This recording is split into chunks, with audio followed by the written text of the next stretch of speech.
Nick Timmeros of the Wall Street Journal. Chair Powell, does today's action constitute a catch-up in action given recent substantial revisions to the employment data?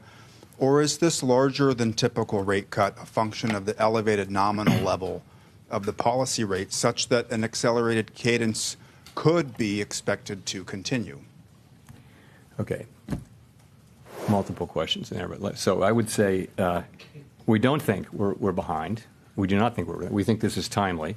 But I think you can take this as a sign of our commitment not to get behind.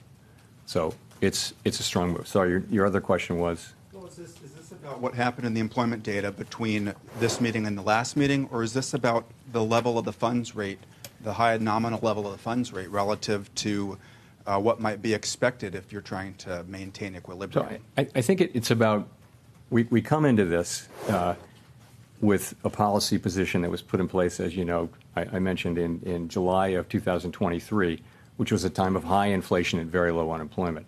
We've been very patient about reducing the policy rate. We've waited. Other central banks around the world have cut, many of them several times. We've waited, and I think that patience has really paid dividends in the form of our confidence that inflation is moving sustainably under 2%. So I think that is what enables us to take this strong move today.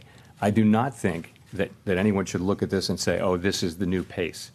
You have to think about it in terms of the base case. Of course, what happens will happen. So in the base case, what you see is, look at the SEP. You see cuts moving along. The sense of this is we're recalibrating policy down over time to a more neutral level, and we're moving at the pace that we think is appropriate given developments in the economy in the base case.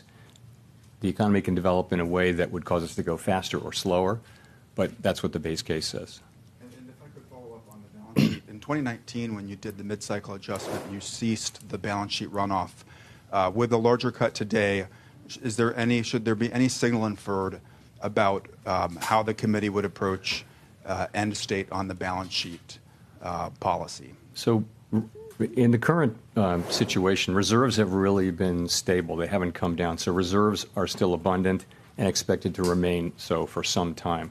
As you know, the shrinkage in our balance sheet has really come out of the overnight RRP. So I think what that tells you is we're not thinking about stopping runoff because of this at all. We know that these two things can happen side by side. In a sense, they're both a form of normalization. And so for a time, you can have the balance sheet shrinking, but also be cutting rates.